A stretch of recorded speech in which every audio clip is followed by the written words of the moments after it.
Dear students of Honors Part 2, hopefully you are keeping well. I am Siddhartha Shankar, an assistant professor in English in Government Horoganga College, Munshiganj.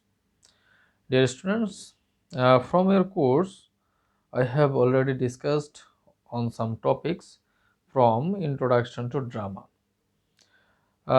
So, today I would like to discuss on your paper entitled Romantic Poetry, and in this paper you have to meet almost all the famous romantic poets of English literature, and they are William Blake, William Wordsworth, S.T. Coleridge, George Gordon Byron, P.B. Shelley, and John Keats. Dear students, today I would like to start my discussion on this paper from P.B. Shelley's To a Skylark. Dear students, I think by this time you know something about the poet P.B. Shelley. Percy Bysshe Shelley was basically one of the greatest romantics in English literature. He was a very short-lived poet, and he was on born in 1792, and he was died in 1822. That means he had a very short period on life on earth. Uh, he was alive only for 29 years, but during this short span of time he became one of the greatest poets in the history of literature. As you know about P.B. Shelley, in one sentence we can call him, or we can uh, uh, attribute one adjective before his name, that is revolutionary. He was a revolutionary poet. That means he was against the current order of society.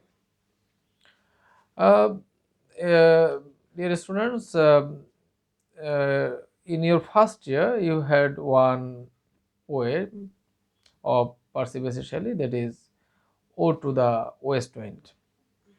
And if you search my YouTube videos, you will find one lecture, several lecture on Ode to the West Wind. And if you go through the first lecture, if you listen to my first lecture on Ode to the West Wind, you will learn something about the autobiography of Percy Bysshe Shelley. So therefore, I am not going to repeat that lecture again. But the thing I am to say, that is, Percy Bysshe Shelley actually had a very experience. Percy Bysshe Shelley experienced a very turbulent life. That means he was not satisfied, or he was not happy in his life. Because in his life he married thrice. Two of his wife died, and he also lost his issues. He was not a good healthy person. He was ill in almost uh, all his life, and he was basically very much irritated by the current political condition of his society of that time, and he was greatly moved by Irish Revolution.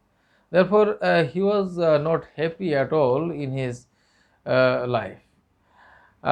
Therefore, we have found that in Ode to the West Wind, he sought help, or revolutionary spirit, or revolutionary zeal from the West Wind, so that he can have the force of west wind in him, and he can change the current order of the society. uh, that means he found supremacy in that natural object which is better or which is stronger than the strength of mankind or the ideas of mankind. Therefore, here we find that he found some supreme elements or some revolutionary spirits in natural objects. And here in your course, you have one poem entitled "O to a Skylark." This is also an ode, that is Ode to a Skylark. I think by this time you know what is an ode. Basically, here you see ode is a lyrical poem. It is addressing to something or somebody. So here we will find the poet has addressed to something, that is a bird, a skylark. Sorry. A skylark is basically a bird. It is in our country we find a sparrow, and it is almost like a sparrow. But here we will find that this sparrow or this skylark has been attributed with some extraordinary qualities.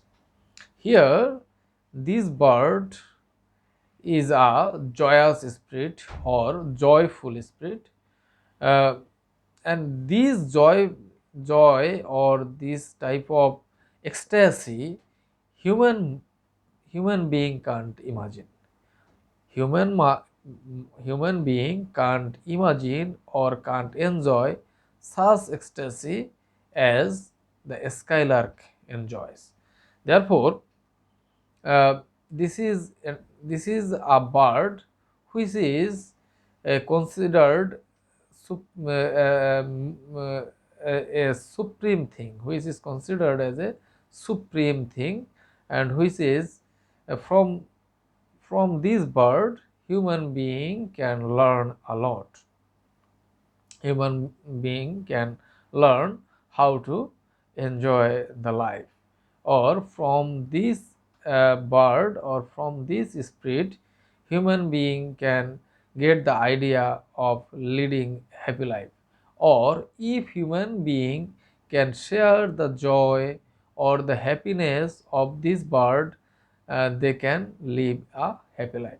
And the life of Percy Bysshe Shelley was full of sorrows and sufferings and miseries, and therefore he sought joys from this bleedy spirit of joyous spirit. Therefore, we find a big similarity between these two poems that we have already already gone through, that is Percy Bysshe Shelley's Ode to the West Wind and to a Skylark.